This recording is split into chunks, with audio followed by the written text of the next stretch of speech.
Hello guys, പുതിയൊരു വീഡിയോയിലേക്ക് സ്വാഗതം. കുറേ അധികം നാളുകൾക്ക് ശേഷം കെ ഫാമിലി വീണ്ടും രംഗത്ത് വന്നിരിക്കുകയാണ്. അമ്മൂമ്മയുടെ ഇഷ്യൂ പറഞ്ഞിട്ട് അഹാന തന്നെയാണ് വീണ്ടും രംഗത്ത് വന്നിരിക്കുന്നത്. ഓൾറെഡി ഈ പ്രശ്നം അവസാനിച്ച് എല്ലാവരും ഇത് മറന്നു തുടങ്ങിയതായിരുന്നു. എന്നാൽ ഇവർ അതിനൊന്നും സമ്മതിക്കില്ല. ഇവർ വീണ്ടും അത് പൊക്കിപ്പിടിച്ച് വന്നിട്ടുണ്ട്. ഒരു 6-8 പേജുള്ള ഒരു ഇൻസ്റ്റഗ്രാം പോസ്റ്റാണ് പുള്ളിക്കാരത്ത് ഇട്ടിരിക്കുന്നത്. അത് ഇംഗ്ലീഷിലാണ്, ഞാൻ മലയാളത്തിൽ വിവർത്തനം ചെയ്യാം. കഴിഞ്ഞ കുറച്ച് ആഴ്ചകളായി സോഷ്യൽ മീഡിയയിൽ നടന്ന സംഭവങ്ങൾ എനിക്കും എൻ്റെ കുടുംബത്തിനും വളരെ വേദനാജനകവും മാനസികമായി വലിയ വിഷമമുണ്ടാക്കിയതുമാണ്. അത് ഞങ്ങളെ എങ്ങനെയൊക്കെ ബാധിച്ചിരുന്നുവെന്ന് എനിക്ക് പൂർണ്ണമായി വിശദീകരിക്കാൻ കഴിയില്ല. കാരണം കുടുംബകാര്യങ്ങൾ സോഷ്യൽ മീഡിയയിൽ വരേണ്ടതല്ലെന്ന് ഞങ്ങൾ എപ്പോഴും വിശ്വസിച്ചിരുന്നവരാണ്. നിർഭാഗ്യവശാൽ ഒരു വീടിൻ്റെ 4 ചുവരുകൾക്കുള്ളിൽ നിൽക്കേണ്ടിയിരുന്ന ഒരു സംഭവം പൊതുമാധ്യമത്തിലെത്തി. വികാരങ്ങൾ അണപൊട്ടുമ്പോൾ ചിലപ്പോൾ നമ്മൾ ബുദ്ധിപൂർവ്വം ചിന്തിക്കുന്നതിന് പകരം ഹൃദയം കൊണ്ട് പ്രതികരിച്ചു പോകും. അനീതിയാണെന്ന് ഞാൻ വിശ്വസിച്ച ഒരു കാര്യത്തിന് എൻ്റെ അമ്മ വിമർശിക്കപ്പെടുന്നത് കണ്ടപ്പോൾ സംസാരിക്കാൻ ഞാൻ തീരുമാനിക്കുകയായിരുന്നു. ഒരുപക്ഷേ എനിക്ക് നിശബ്ദമായി ഇരിക്കാമായിരുന്നു. എന്നാൽ ഞാൻ അങ്ങനെ ചെയ്തിരുന്നുവെങ്കിൽ നീതിയല്ലെന്ന് ഞാൻ വിശ്വസിച്ചു. ഒരു തെറ്റിദ്ധാരണയുടെ ഭാരം എൻ്റെ കുടുംബത്തിന് ചുമക്കേണ്ടി വരും. ആ സമയത്ത് സത്യം പറഞ്ഞ് ഒരു തെറ്റിദ്ധാരണ തിരുത്തുക മാത്രമാണ് ഞാൻ ചെയ്തതെന്ന് ഞാൻ ആത്മാർത്ഥമായി കരുതിയത്. ഞാൻ പറയുന്നത് സത്യമാണെങ്കിൽ ഇനി കൂടുതൽ എന്താണ് ചെയ്യാനുള്ളത് എന്ന് സ്വയം ചിന്തിച്ചത് ഞാൻ ഓർക്കുന്നു.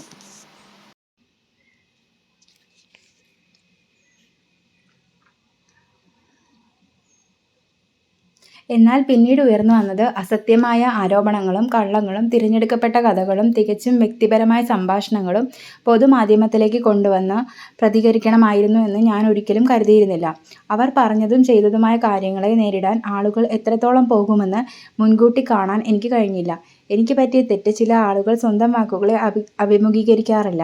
അവർ ഒരു പുതിയ കഥ ഉണ്ടാക്കുകയും അത് ഇൻ്റർനെറ്റിൽ ഇടുകയും ചെയ്യും. കാരണം ഇത്തരം കഥകൾ ആഘോഷിക്കാൻ കാത്തിരിക്കുന്ന ധാരാളം ആളുകൾ ഇൻ്റർനെറ്റിലുണ്ടെന്ന് അവർക്കറിയാം. ഇത് കാണാൻ കഴിഞ്ഞില്ല എന്നതിലാണ് എനിക്ക് തെറ്റുപറ്റിയത്. ഇങ്ങനെയൊക്കെ സംഭവിക്കാൻ സാധ്യതയുണ്ടെന്ന് ഞാൻ കരുതിയിരുന്നെങ്കിൽ ഒരുപക്ഷെ ഞാൻ നിശബ്ദത തിരഞ്ഞെടുക്കുമായിരുന്നു. എൻ്റെ മുത്തശ്ശിയെ വ്യക്തിപരമായി അറിയാവുന്ന ആർക്കും ഇതിലൊരു അത്ഭുതവും തോന്നില്ല. എന്നാൽ നിങ്ങളിൽ പലരും എൻ്റെ മുത്തശ്ശിയെ അറിയുന്നത് വർഷങ്ങളായി ഞാനും എൻ്റെ കുടുംബവും പങ്കുവച്ച കണ്ടന്റുകളിലൂടെ മാത്രമായിരുന്നതിനാൽ നിങ്ങൾക്കൊരു ചെറിയ വിശദീകരണം നൽകേണ്ടത് എൻ്റെ കടമയാണെന്ന് ഞാൻ കരുതുന്നു.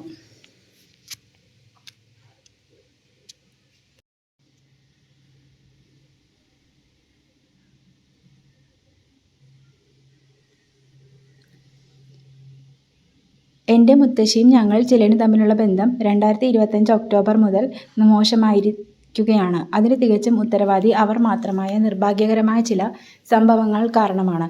ഞാൻ എൻ്റെ മുത്തശ്ശിയോട് ഒരു പ്രത്യേക രീതിയിൽ സംസാരിക്കുന്നത് നിങ്ങൾ കേട്ടിട്ടുണ്ടോ? അതിന് കാരണം ഒരു മുത്തശ്ശിയും അല്ലെങ്കിൽ ഒരു മനുഷ്യനും ഒരിക്കലും സംസാരിക്കാൻ പാടില്ലാത്ത രീതിയിൽ അവർ എന്നോട് സംസാരിച്ചതുകൊണ്ടാണ്. എന്നോട് പറഞ്ഞ വാക്കുകൾ ഒരിക്കലും തിരിച്ചു പോകാൻ കഴിയാത്ത ഒരു പരിധി ലംഘിക്കുന്നതായിരുന്നു. അത് അശ്ലീലവും ലൈംഗികമായ അധിക്ഷേപിക്കുന്നതും ക്രൂരവും സ്വന്തം മുത്തശ്ശിയെ ഒരാളിൽ നിന്ന് വന്നതാണെന്ന് വിശ്വസിക്കാൻ കഴിയാത്തതുമായിരുന്നു. ഈ അഴുക്കിലേക്ക് ഇനി കൂടുതൽ പങ്കാളിയാകാൻ ഞാൻ ആഗ്രഹിക്കാത്തതിനാൽ ആ വാക്കുകൾ ഇവിടെ ആവർത്തിക്കാൻ ഞാൻ ആഗ്രഹിക്കുന്നില്ല. എന്നാൽ ആ വാക്കുകൾ വളരെക്കാലം എന്നോടൊപ്പം നിൽക്കുന്ന മുറിവുകളാണ് ഉണ്ടാക്കിയത്. ബഹുമാനം എന്നത് പരസ്പരം ഉണ്ടാകേണ്ട ഒന്നാണെന്നാണ് ഞാൻ വിശ്വസിക്കുന്നത്. പ്രായമോ ബന്ധങ്ങളോ സ്ഥാപനങ്ങളോ വ്യക്തിയോ വേദനിപ്പിക്കാനോ അപമാനിക്കാനോ ഉള്ള ലൈസൻസ് അല്ല. പകരം ചോദ്യം ചെയ്യാത്ത ബഹുമാനം തിരികെ പ്രതീക്ഷിക്കാനും കഴിയില്ല. ആരിൽ നിന്ന് വന്നാലും മാപ്പർഹിക്കാത്ത അനാദരവ് നിശബ്ദമായി സഹിക്കാനല്ല എനിക്ക് വേണ്ടി സംസാരിക്കാനാണ് എന്നെ വളർത്തിയത്. ഇതൊരു പണത്തെ ചൊല്ലിയുള്ള തർക്കമായി ചിത്രീകരിക്കാനുള്ള ശ്രമവും നടന്നിട്ടുണ്ട്. എന്നാൽ അതങ്ങനെയല്ല. ഞാനും എൻ്റെ സഹോദരിയും എപ്പോഴും സ്വന്തം അധ്വാനത്തിലൂടെ ജീവിതം കെട്ടിപ്പടുക്കുന്നതിനാൽ വിശ്വസിച്ചവരാണ്. സാമ്പത്തിക സുരക്ഷിതത്വത്തിനോ സ്വത്തിനോ വേണ്ടി ഞങ്ങൾ ഒരിക്കലും ഞങ്ങളുടെ മാതാപിതാക്കളെയോ മുത്തശ്ശിമാരെയോ നോക്കിയിട്ടില്ല. സ്വന്തം ജോലിയിലൂടെ സമ്പാദിക്കുന്ന സ്വയം പര്യാപ്തമായ സ്ത്രീകളെന്ന നിലയിൽ ഞങ്ങൾ അഭിമാനിക്കുന്നു. ഭൗതിക നേട്ടങ്ങൾ വെച്ച് ഞങ്ങൾ ഒരിക്കലും ബന്ധങ്ങളെ അറിയിച്ചിട്ടില്ല. ഇതൊരിക്കലും അതിനെക്കുറിച്ചുള്ളതായിരുന്നില്ല. ഞാൻ അയച്ചതാണെന്ന് പറഞ്ഞ് എൻ്റെ മുത്തശ്ശി ഫോണിൽ നിന്ന് ചില സന്ദേശങ്ങൾ വായിക്കുന്നത് നിങ്ങൾ കണ്ടിട്ടുണ്ടാവും. ലളിതമായൊരു ചോദ്യം ഞാൻ മുന്നിൽ വയ്ക്കുന്നു. നിങ്ങളുടെ പ്രതികരണങ്ങളിലേക്ക് നയിച്ച സന്ദേശങ്ങളും സംഭാഷണങ്ങളും മറച്ചുകൊണ്ട് എന്തുകൊണ്ടാണ് ഒരാൾ മറ്റൊരാളുടെ പ്രതികരണങ്ങൾ മാത്രം വായിക്കാൻ തിരഞ്ഞെടുക്കുന്നത്? ഒരു സ്വകാര്യ ഫാമിലി വാട്ട്സ്ആപ്പ് ഗ്രൂപ്പിൽ ഞാൻ അയച്ച സന്ദേശങ്ങൾ എൻ്റെ കസിൻ വായിക്കുന്നത് നിങ്ങൾ പലരും കേട്ടിട്ടുണ്ടാവും. ഞാൻ പറഞ്ഞ കാര്യങ്ങൾ ഞാൻ നിഷേധിക്കുന്നില്ല. ഞാൻ ദേഷ്യത്തിലായിരുന്നു. സാധാരണയായി ഉപയോഗിക്കാത്ത വാക്കുകൾ ഞാൻ ഉപയോഗിച്ചു. എന്നാൽ നിങ്ങൾ കേട്ടത് എൻ്റെ സന്ദേശങ്ങൾ മാത്രമാണ്. അത് ഉൾപ്പെടുന്ന മുഴുവൻ സംഭാഷണങ്ങളുമല്ല.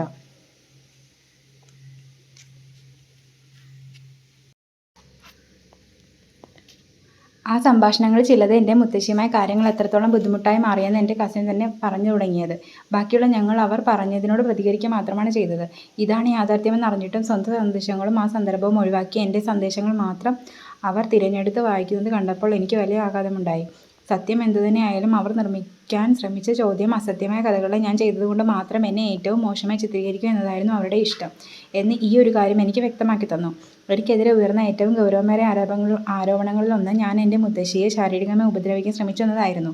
അത് തികച്ചും അസത്യമാണ്. എൻ്റെ മുത്തശ്ശൻ്റെ വേർപാടിന് 2 മാസത്തിന് ശേഷം എൻ്റെ അമ്മയും സഹോദരിമാരും ഒരു അടുത്ത സുഹൃത്തും ഞാനും ചില കുടുംബകാര്യങ്ങൾ സംസാരിക്കാൻ അവരെ സന്ദർശിച്ചു. കൂടിക്കാഴ്ചയെക്കുറിച്ചാണ് ഈ പരാമർശം. മുമ്പ് സംഭവിച്ചിട്ടില്ലാത്ത കാര്യങ്ങളെക്കുറിച്ച് എൻ്റെ മുത്തശ്ശി ആരോപണങ്ങൾ ഉന്നയിച്ച മുൻ അനുഭവങ്ങൾ ഉള്ളതിനാൽ ചില സംഭാഷണങ്ങൾ റെക്കോർഡ് ചെയ്യുന്നത് ഞങ്ങൾ പതിവാക്കിയിരുന്നു. ഞങ്ങൾ അവിടെ എത്തിയ നിമിഷം മുതൽ തിരികെ പോകുന്നത് വരെ ആ കൂടിക്കാഴ്ചയുടെ പൂർണ്ണമായ റെക്കോർഡിംഗ് ഞങ്ങളുടെ പക്കലുണ്ട്. അന്ന് എന്താണ് സംഭവിച്ചതെന്ന് അത് കൃത്യമായി കാണിക്കുന്നു. ഇപ്പോൾ എനിക്കെതിരെ ഉന്നയിച്ചിരിക്കുന്ന ആരോപണത്തെ അത് പിന്തുണയ്ക്കുന്നില്ല. ഇത് ഒരു ഉദാഹരണം മാത്രമാണ്. എനിക്കെതിരെ 2 പേരും മറ്റു പല ആരോപണങ്ങളും അവർ ഉന്നയിച്ചിട്ടുണ്ട്. അവയെല്ലാം അസത്യമാണ്. സത്യങ്ങൾ സന്ദേശങ്ങളിലും റെക്കോർഡിങ്ങുകളിലും സുരക്ഷിതമാണ്. അത് തെളിയിക്കേണ്ട ഒരു ദിവസം വന്നാൽ ഞാനത് ചെയ്യും. എൻ്റെ കസിൻ പുറത്തു നിന്നുള്ള ഒരാളായിരുന്നില്ല. ഈ സംഭവങ്ങളുടെ അവരും ഞങ്ങളോടൊപ്പം ജീവിച്ചതാണ്. മുത്തശ്ശിയുമായി അവർക്ക് സ്വന്തമായി ബുദ്ധിമുട്ടുള്ള അനുഭവങ്ങൾ ഉണ്ടായിരുന്നു. കാര്യങ്ങൾ കഠിനമായപ്പോൾ അവർ ഞങ്ങളെ പിന്തുണച്ചു.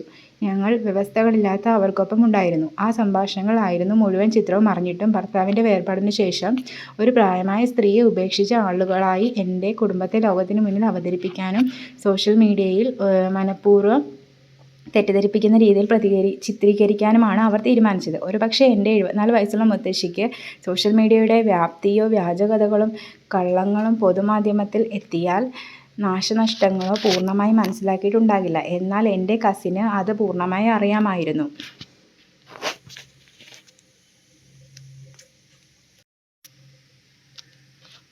ഇതിലെല്ലാം ഏറ്റവും കഠിനമായ കാര്യം അസത്യങ്ങൾ കാരണം തെറ്റിദ്ധരിക്കപ്പെടുക എന്നതാണ്. മിനിറ്റുകൾക്കുള്ളിൽ സൃഷ്ടിച്ച എല്ലാ വ്യാജകഥകളും തകർക്കാൻ കഴിയുന്ന ചാറ്റുകൾ, ഓഡിയോ റെക്കോർഡിങ്ങുകളും വീഡിയോകളും മറ്റ് തെളിവുകളും എൻ്റെ പക്കലുണ്ട്.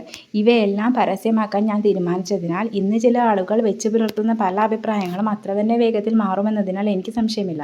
എന്നാൽ സ്വകാര്യമായ സംഭാഷണങ്ങൾ പൊതുമാധ്യമത്തിലിടാൻ ഞാൻ തീരുമാനിച്ചാൽ ഈ സമയം അത്രയും ഞാൻ എതിർത്ത അതേ അവസ്ഥയിലേക്ക് ഞാനും താഴപ്പെടും.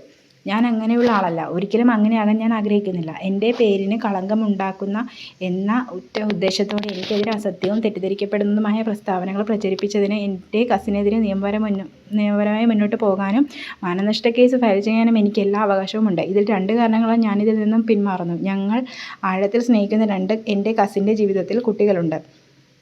ഒരിക്കലും അവരുടെ തീരുമാനങ്ങളല്ലാത്ത കാര്യങ്ങളെ അവരെക്കൊണ്ട് വിലയിടാൻ ഞാൻ ആഗ്രഹിക്കുന്നില്ല. കുടുംബകാര്യങ്ങൾ പരസ്യ പോരാട്ടങ്ങൾക്കുള്ളതാണെന്ന് ഞാൻ തുടക്കം മുതലേ പറഞ്ഞിട്ടുണ്ട്.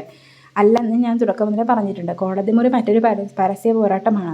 എൻ്റെ കുടുംബം ഇനി മറ്റൊരു പോരാട്ടം നടത്തരുതെന്ന് ഞാൻ ആഗ്രഹിക്കുന്നു. എന്നാൽ ഇത് തുടരുകയാണെങ്കിൽ മടുപ്പിക്കുന്ന ഒന്നിലേക്ക് എൻ്റെ കുടുംബത്തെ വീണ്ടും വലിച്ചിഴച്ചാൽ ഞങ്ങൾക്ക് ലഭിച്ച ഉപദേശപ്രകാരം ഞങ്ങൾ പ്രവർത്തിക്കും.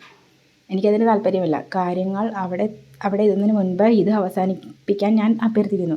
എൻ്റെ വീഡിയോയെക്കുറിച്ച് പലരും അഭിപ്രായങ്ങൾ ഉണ്ടായിരുന്നുവെന്നും പോസ്റ്റ് ചെയ്തത് എന്തുകൊണ്ട് അവഗണിച്ചുകൂടാ എന്ന് ചോദിച്ചതും എനിക്കറിയാം. സത്യം എന്തെന്നാൽ ഞാനൊരു വീഡിയോയോടല്ല പ്രതികരിച്ചത്. പിന്നീട് വന്ന എല്ലാത്തിനോടും ഞാൻ പ്രതികരിച്ചത് എൻ്റെ അമ്മയുടെ കമൻറ്റുകളിലും ഇൻബോക്സുകളിൽ സ്വന്തം അമ്മയെ ഉപേക്ഷിച്ച മകൾ എന്ന വിളിക്കുന്ന ആളുകളെ കൊണ്ട് നിറഞ്ഞു. അത് അവരെ തകർക്കുകയായിരുന്നു. സ്വന്തം അച്ഛൻ്റെ അവസാന മാസങ്ങളിൽ അച്ഛൻ്റെ പരിചരണത്തിന് വേണ്ടി പോരാടുകയും തങ്ങളാൽ കഴിയുന്നതെല്ലാം ചെയ്യുകയും ചെയ്ത ഒരു സ്ത്രീയാണ് എൻ്റെ അമ്മ. തെറ്റാണെന്ന് എനിക്കറിയാവുന്ന ഒരു കഥയുടെ പേരിൽ എൻ്റെ അമ്മ പരസ്യമായി അപലപിക്കുന്നത് കണ്ടപ്പോൾ ഒരു മകളെന്ന നിലയിൽ എനിക്കറിയാവുന്ന ഒരേ ഒരു രീതിയിൽ ഞാൻ പ്രതികരിച്ചു.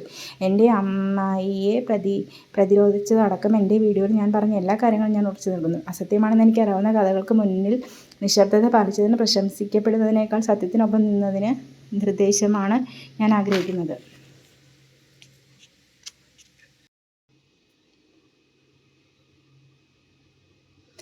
ഞാൻ അവർക്ക് വേണ്ടി ചെയ്തതെല്ലാം എൻ്റെ മുത്തശ്ശി മറന്നിട്ടുണ്ടാകും. ആളുകൾ ചിലപ്പോൾ ഓർക്കാൻ ആഗ്രഹിക്കുന്ന കാര്യങ്ങൾ മാത്രമേ ഓർക്കാറുള്ളൂ എന്ന് ഞാൻ മനസ്സിലാക്കുന്നു. അത് സാരമില്ല. ഞങ്ങൾ പങ്കുവച്ച നല്ല നിമിഷങ്ങൾ മറക്കാൻ അവർ തീരുമാനിച്ചിട്ടുണ്ടെങ്കിലും ഞാനത് മറന്നിട്ടില്ല. അവർക്കായി ചെയ്തതെല്ലാം ഞാൻ ചെയ്തത് എന്തെന്ന് എനിക്കറിയാം.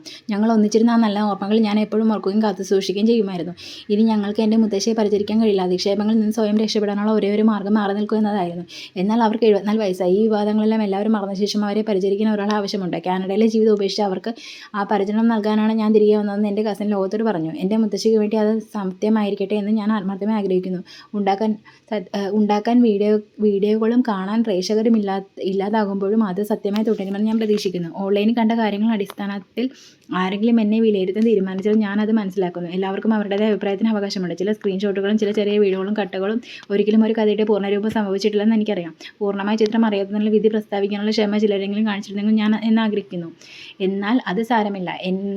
എന്നെ യാഥാർത്ഥ്യത്തിൽ അറിയാവുന്ന ആളുകൾക്ക് വ്യക്തിപരമായും അല്ലാതെയും എൻ്റെ ഹൃദയവും എൻ്റെ സത്യവും അറിയാം. എനിക്കത് അത് മാത്രമേ പ്രധാനപ്പെട്ടതായുള്ളൂ. ചിലർ കള്ളങ്ങളുമായി ജീവിക്കാൻ തിരഞ്ഞെടുത്തേക്കാം. ഞാൻ സത്യത്തോടൊപ്പം ജീവിക്കാൻ തിരഞ്ഞെടുക്കുന്നു. ദിവസം അവസാനം ഹൃദയത്തിൽ സത്യസന്ധതയും നന്മയും സൂക്ഷിക്കുന്നവർക്കാണ് സമാധാനം ലഭിക്കുന്നതെന്ന് ഞാൻ വിശ്വസിക്കുന്നു. ഒളിക്കാൻ ഒന്നുമില്ലെങ്കിലും ഭയപ്പെടാനല്ല, തെളിയിക്കാൻ ഒന്നുമില്ലെന്ന് അറിഞ്ഞുകൊണ്ട് പൂർണ്ണ ഹൃദയം പുഞ്ചിരിക്കാൻ ആ വിശ്വാസം എന്നെ അംഗീകരിക്കുന്നു. എനിക്ക് പൂർണ്ണമായ നിശ്ചയദാർഢ്യത്തോടെ അറിയാവുന്ന ഒരു കാര്യമുണ്ടെങ്കിൽ അത് ഇതാണ്: സത്യസന്ധതയിലൂടെയും സ്ഥിരതയിലൂടെയും കഠിനാധ്വാനത്തിലൂടെയും യാഥാർത്ഥ്യമായിരിക്കാനുള്ള ധൈര്യത്തിലൂടെയും വർഷങ്ങൾ കൊണ്ട് കെട്ടിപ്പടുത്ത ഒരു വ്യക്തിത്വം ഒറ്റ രാത്രി കൊണ്ട് ഇല്ലാതാകില്ല. ഞാൻ പൂർണ്ണതയുള്ളവളാണെന്ന് ഒരിക്കലും അവകാശപ്പെട്ടിട്ടില്ല. യാഥാർത്ഥ്യമായിരിക്കാം. എൻ്റെ തെറ്റുകൾ അംഗീകരിക്കാനും മാന്യമായി ജീവിക്കാനുമാണ് ഞാൻ തീരുമാനിച്ചത്. അതാണ് ഈ വർഷങ്ങളത്രയും ഇത്രയധികം ആളുകളുടെ സ്നേഹവും വിശ്വാസവും എനിക്ക് നേടിയത്. കഴിഞ്ഞ കുറച്ച് ആഴ്ചകളായി ആ സ്നേഹം എപ്പോഴത്തേക്കാളും ഞാൻ അനുഭവിച്ചറിഞ്ഞു. എൻ്റെ കൂടെ നിൽക്കുകയും എന്നിൽ വിശ്വസിക്കുകയും ഞാൻ ആരാണെന്ന് എന്നെ ഓർമ്മിപ്പിക്കുകയും ചെയ്ത എല്ലാവർക്കും നന്ദി. എന്നെ ബന്ധപ്പെട്ട എല്ലാവർക്കും പകുതി മാത്രം കേട്ട്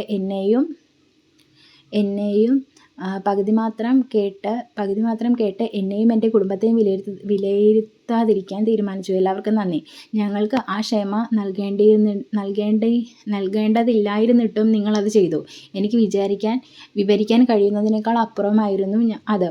ഞാൻ എവിടെയും നിൽക്കുന്നതെന്ന് എനിക്ക് കൃത്യമായി അറിയാം. ആത്മാർത്ഥമായ സ്നേഹവും വിശ്വാസവും പിന്തുണയുമുള്ള മനുഷ്യരാൽ ചുറ്റപ്പെട്ട ഞാൻ ഇവിടെ തന്നെ തുടരും.